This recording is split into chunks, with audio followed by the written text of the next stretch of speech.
Hello friends. Today I want to talk about death.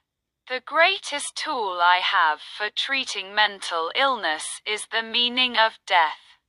The root of all mental illnesses is the destructive meaning of death. The truth of death threatens us or those we depend on at any moment. The belief that we all have about death forms the basis of our mental health. We must clarify the belief in death for a child when he or she has passed through childhood and entered adolescence, so that a strong personality can create it for themselves.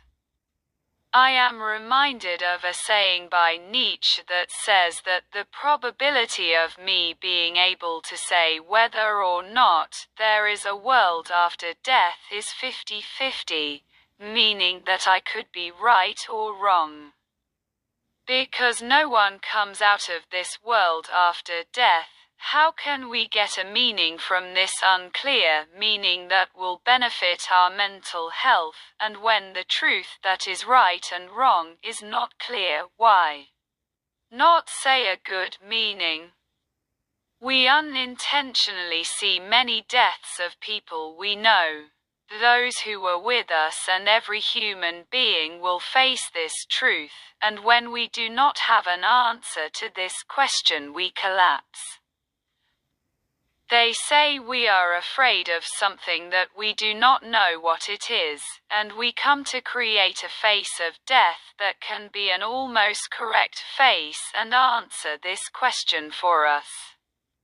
Many thinkers believe that we should not answer the truth of death. This is a mistake because every question in our mind wants an answer, and if it cannot get an answer, it seeks magic or a destructive answer. The meaning I am referring to is not death, but before death, which means that we should seek the best life, that is, live well, and by doing so, at least make accepting death more bearable. Life before death means not having regrets, desires, or unanswered questions.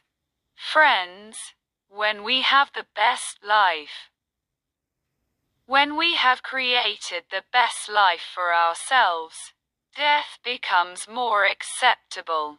What we do is a contradictory thing about accepting death.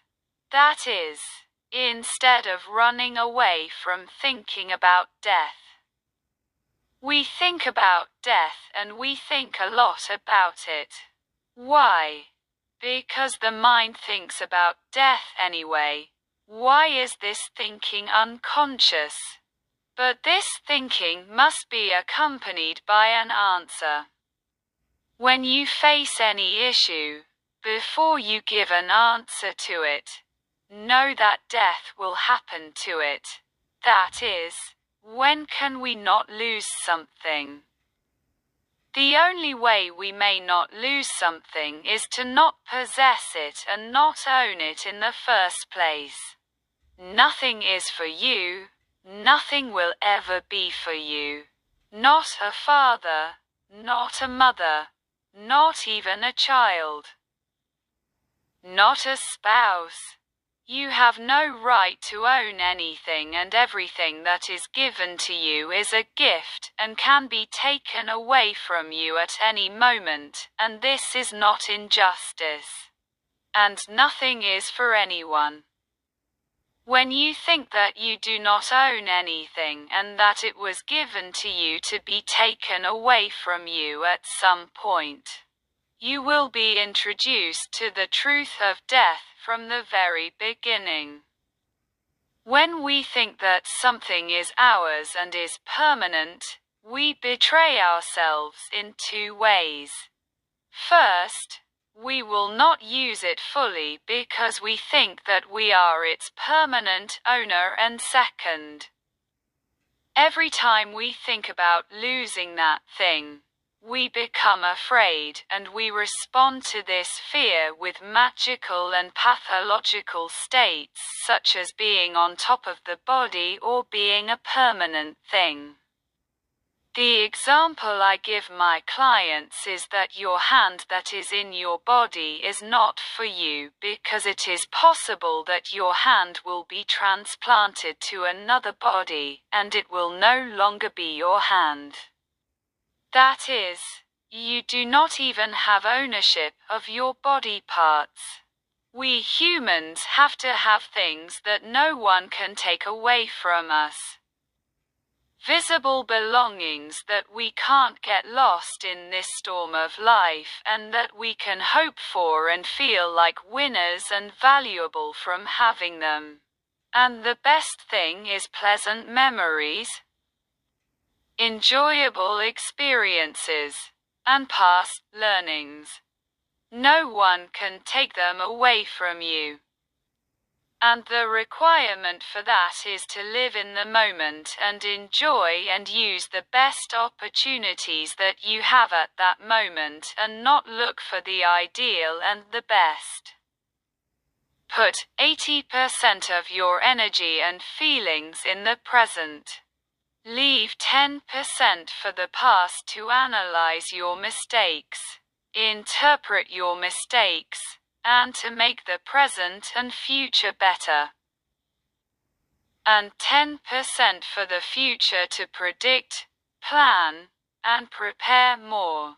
Something that can be commented on and proud of is the past, beautiful memories, and the good use that we have made of the past and our circumstances. On the other hand, we should be prepared to think about what else can replace it if we lose everything. When we are ready to lose it, we naturally look for a replacement in the future. The belief we can have about death forms the basis of our mental health. They say that we are afraid of what we do not know. So why not give death, which is unknown, definitions that will benefit our mental health? In the end, the best way is to not consider anything yours. When you lose something, you will cope with it more easily, and you will have a better life. Thank you for watching this clip. Please subscribe to my channel, the Effective Psychotherapy channel, and activate the bell so that my newer videos are easily available to you. Thank you very much, and as always, please share your comments about this clip with me. God bless.